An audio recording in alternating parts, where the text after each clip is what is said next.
velocity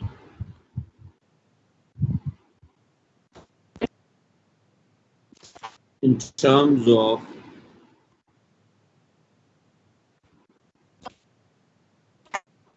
displacement, ये हम कर रहे थे, velocity in terms of displacement। तो अगर आपसे ये कहा जाए कि taking time zero at the mean position, taking time zero at the mean position while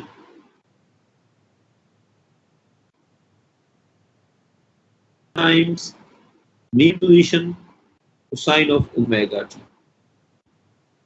यहां से जो v की इक्वेशन बनेगी, डिस्प्लेसमेंट का जो रेट ऑफ चेंज है वो क्या होता है, वेलोसिटी होता है। तो v की इक्वेशन बनेगी प्लस एक्स नॉट ओमेगा, ये हम कर चुके हैं, कॉज ऑफ ओमेगा टी। यहां से हमने कहा था कि साइन ऑफ ओमेगा टी जो है वो इक्वल हो जाएगा x ओवर एक्स नॉट के, और यहां से कहा था कि कॉज ऑफ ओमेगा टी हो जाएगा v ओवर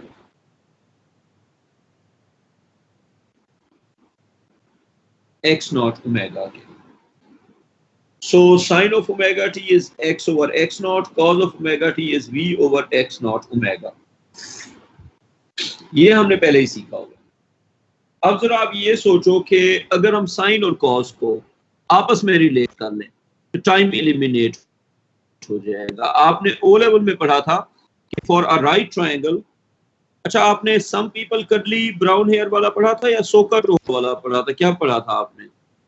आप परपेंडिकुलर और बेस कहते थे या अपोजिट और एडजेसेंट कहते थे? अब आई हैव नो आइडिया कि आप क्या कहते थे। जस्ट फॉर एग्जांपल, ये परपेंडिकुलर, ये बेस और ये एज। कुछ बच्चे इसको कहते हैं अपोजिट और इसको कहते हैं एडजेसेंट। अब अगर तो आप ओ और ए कहते हैं तो आप ओ और ए लिखो, दोनों नहीं लिखने, जो आप यूज करते थे वो वाला कन्वेंशन यूज करो। काजिम, तुमने क्या पढ़ा था, परपेंडिकुलर बेस या अपोजिट एडजेसेंट?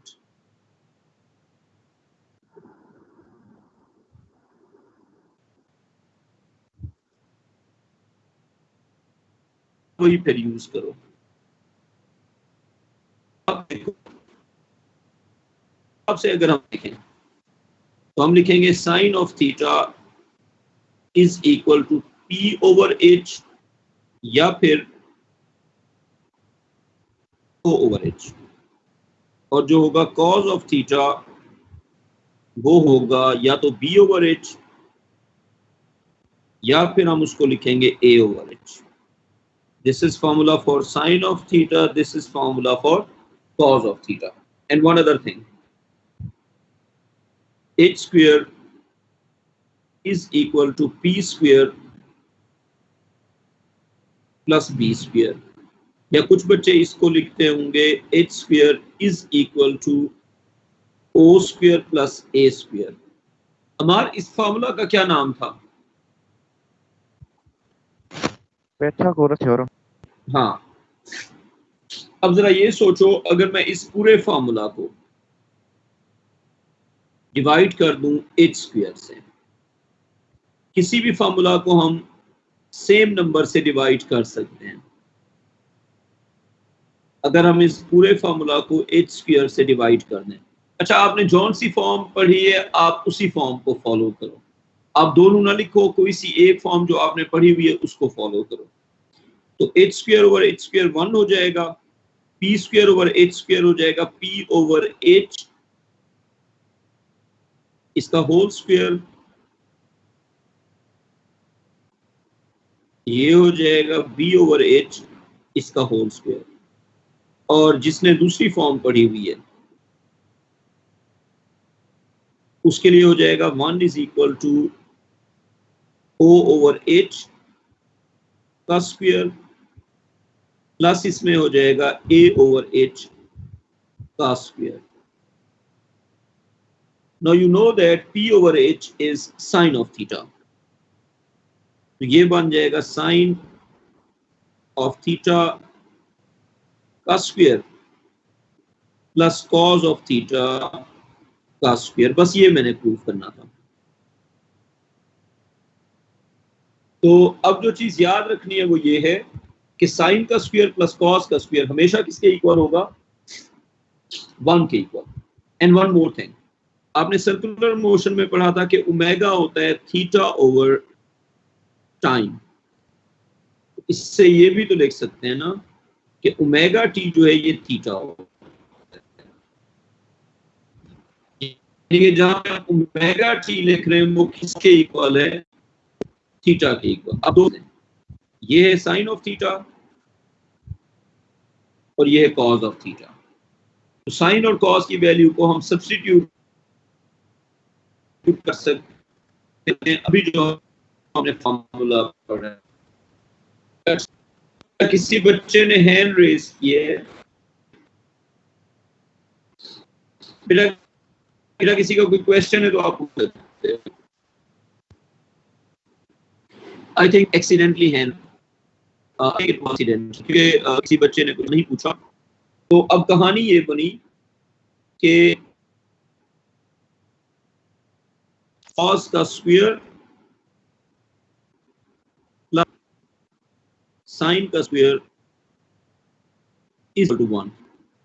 ये हमने अभी प्रूव किया कि कॉस का स्क्वायर और कॉस साइन इसका सम क्या होगा? 1 के इक्वल. अच्छा, कॉस का स्क्वायर किसके इक्वल है? v over not omega.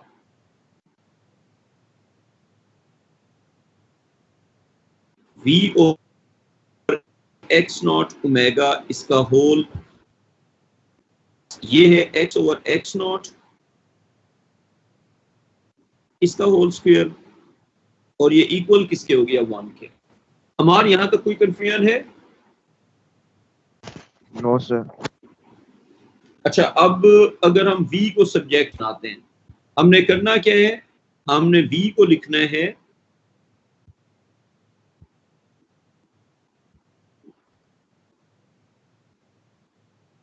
In terms of x. Question था कि राइट v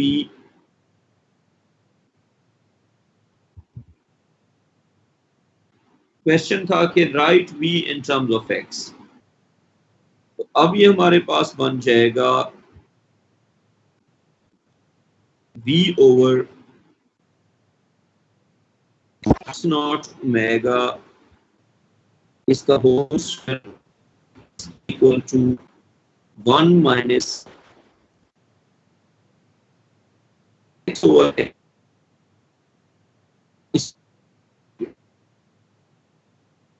x इसका whole equal x over x whole square. तो ट्राई करते हैं. v square over x naught square omega square is equal to 1 minus x का square over x not का square.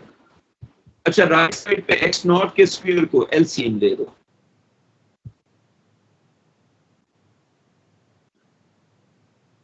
x naught square is LCM. और आपने LCM लेना अपने O level में सीखा हुआ है. ये मल्टीप्लाई हो जाएगा ऊपर भी और नीचे भी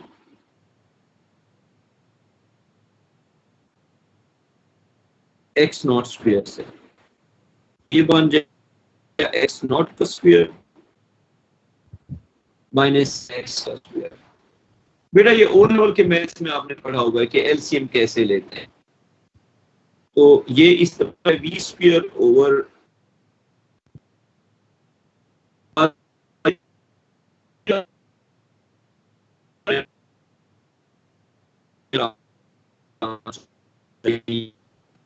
x naught square omega square. ये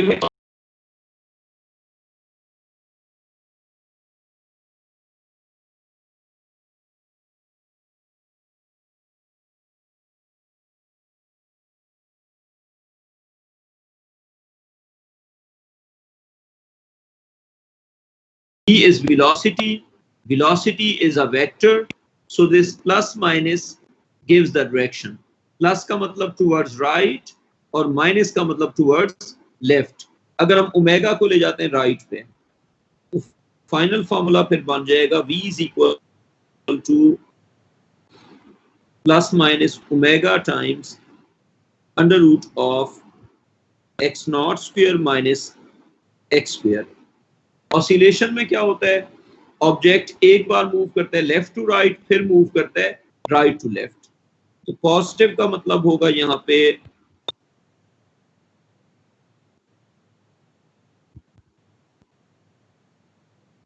टुवर्ड्स राइट. तो यहाँ पे पॉजिटिव का मतलब होगा टुवर्ड्स राइट और नेगेटिव का मतलब होगा towards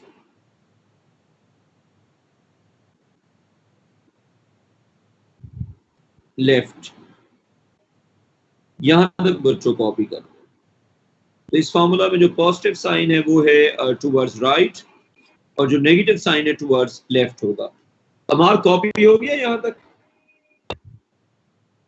yes sir. Yes sir. ये बताओ कि इस फॉर्मूला में वेरिएबल्स कितने हैं और कांस्टेंट्स कितने हैं?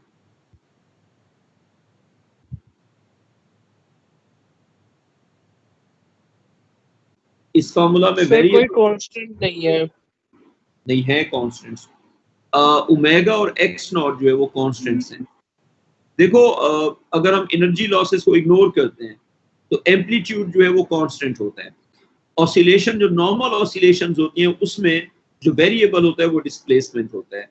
Omega is just a number, amplitude is just a number. तो जो हमारा फॉर्मूला है ना, देखो ड्यूरिंग द ऑसिलेशन ओमेगा तो कांस्टेंट है, एम्पलीट्यूड को भी हम कांस्टेंट एज्यूम करते हैं. जो चेंज होता है वो डिस्प्लेसमेंट होता है. असल में हम रिप्रेजेंट कर रहे हैं वेलोसिटी को इन टर्म्स ऑफ डिस्प्लेसमेंट. तो this v is the velocity and this is the dependent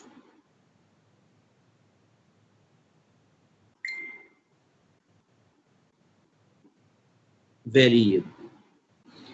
V is the velocity and it is the dependent variable. X is the displacement. Sir एक मिनट पिछला page दिखा सकते हैं? तो हाँ, पिछला पेज एक सेकंड दिखा. हाँ दिखा सकते हैं. इससे पिछला पेज ये था, ये पहला पेज था, ये हमने पिछली क्लास में ये पढ़ा हुआ था कुछ. उसके बाद ये पेज था, क्या चीज?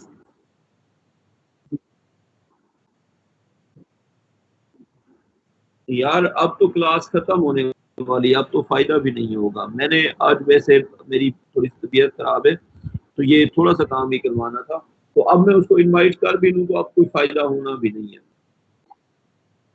उसको बता दो कि अभी तो क्लास खत्म हो जाएगी तो फिर फायदा नहीं है उसके ज्वाइन करने का. ठीक है सर, ठीक है सर. ये वैसे अजीब चक्कर है यार, क्लास ज्वाइन करने में क्या मसला आ रहा है बच्चों को. अभी तो मैं सही चैनल पे क्लास ले रहा हूँ यार. अच्छा ये है जी डिपेंडेंट वेरिएबल और x जो है ये है जी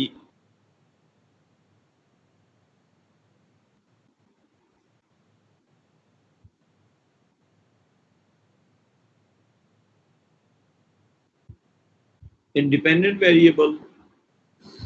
और ये जो x नॉट है ये किसको रिप्रेजेंट कर रहा है बच्चों? ये है जी एम्पलीट्यूड. और जो ओमेगा है ये है जी एंगुलर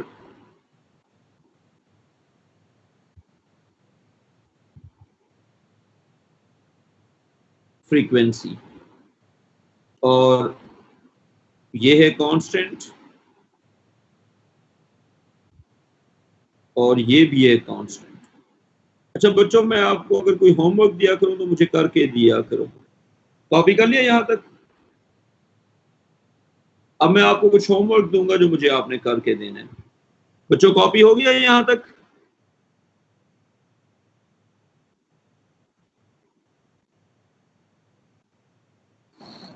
हमारा कॉपी हो गया. अच्छा, अब जो होमवर्क आपने मुझे जी, सर। करके व्हाट्सएप पे भेजना है वो ये है कि जो आज हमने फार्मूला पढ़ा है, देखो, using v is equal to plus minus omega times under root x naught square minus x square. Number one, show that at the mean position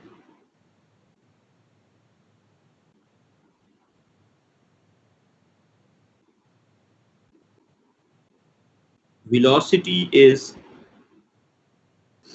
maximum and it is plus minus omega x naught. Number two, show that at, लेकिन use ऊपर वाला formula करना है, show that at extreme positions velocity is zero. You already know that, लेकिन अब आपको show करना है. Number three,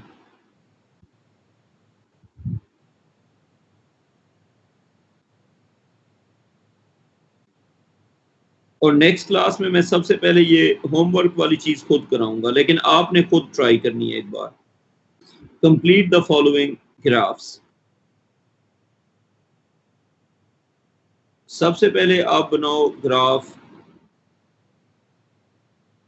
On the y-axis you have velocity,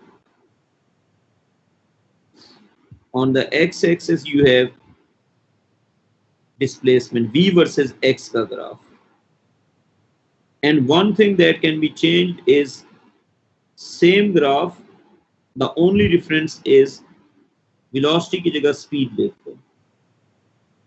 Speed का graph अस्सलाम वालेकुम सर। डिस्प्लेसमेंट के साथ. वालेकुम सलाम.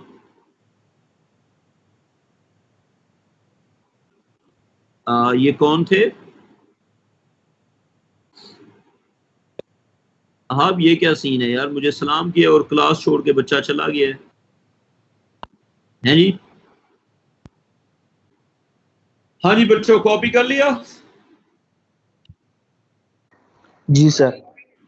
ये यहाँ तक ये होमवर्क मुझे करके भेजना है, इसके आगे इंशाल्लाह कल कंटिन्यू करते हैं.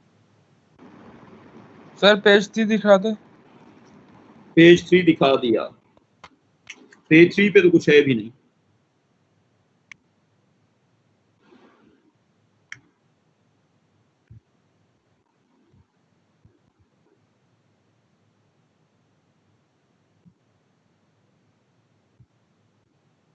हाँ जी, कर लिया. Yes sir.